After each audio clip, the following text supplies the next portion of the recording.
Assalamualaikum warahmatullahi wabarakatuh to my examiner Dr. Afisha binti Alias. So for today's video is about the presentation on my BDP 2 project. So the title of this project is Analysis of Edible Bird Nest Composition using Laser-Induced Spectroscopy. Firstly, I will start the presentation with the introduction of this study. This study is conducted to determine the elemental composition of edible bird nest, and the data collected will be analyzed using PCA technique. In this study, we use LIBS technique, and the setup includes NDX laser, optical fiber, spectrometer, and target sample. While PCA algorithm is used to explain variance-covariance structure. Next, moving to the problem statement of this study. Firstly, edible bird nest is one of the most expensive animals product consumed by humans. However, the supply of edible bird nest is very low, where to produce 1 cup of edible bird nest, it took about 1 month. Therefore, many suppliers take these opportunities to sell artificial bird nest where it may look similar but different nutrients content. So, to overcome this problem, LIBS technique is used to determine the elemental composition of bird nests from different nests. Moving to the objective of this study. Firstly, it is to analyze the spectrum of each element in different grades of bird nests. Next is to determine the elemental composition of bird nests using LIBS technique. And lastly, to characterize the emission lines of main elements identified from the spectrum. So, here is the methodology of this study. Firstly, it is started with the material and sample preparation. To clean the bird nest, the sample was soaked in clean water for 1 to 2 hours to get the jelly structure. Next, use a pair of tweezers to remove small feathers. After cleaning all the samples were left in room temperature, and it took 1 to 2 days to completely dry. So here is the pictures of before and after cleaning of the samples. So here is the experimental setup.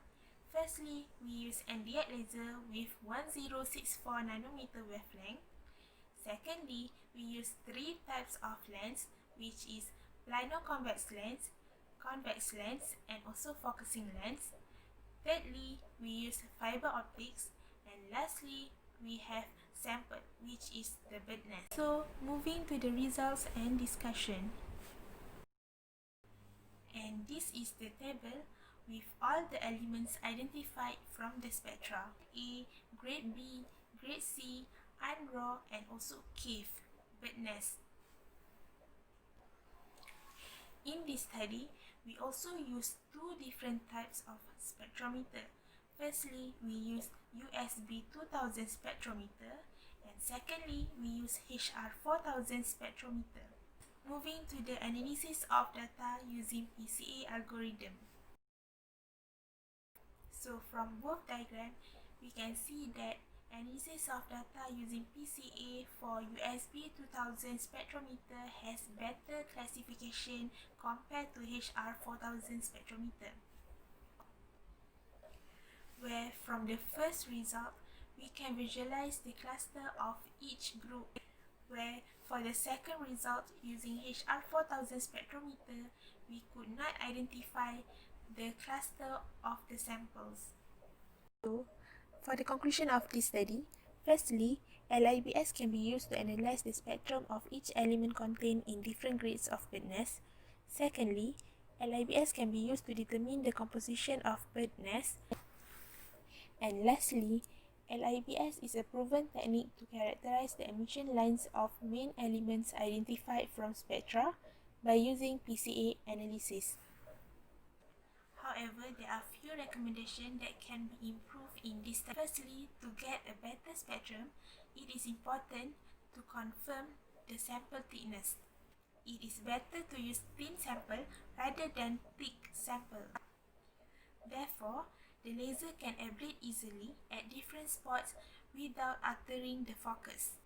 Next, avoid using excessive power because NDX laser itself is a high power laser. This is because excessive power can damage the surface of the sample. Okay, that's all from me. Thank you.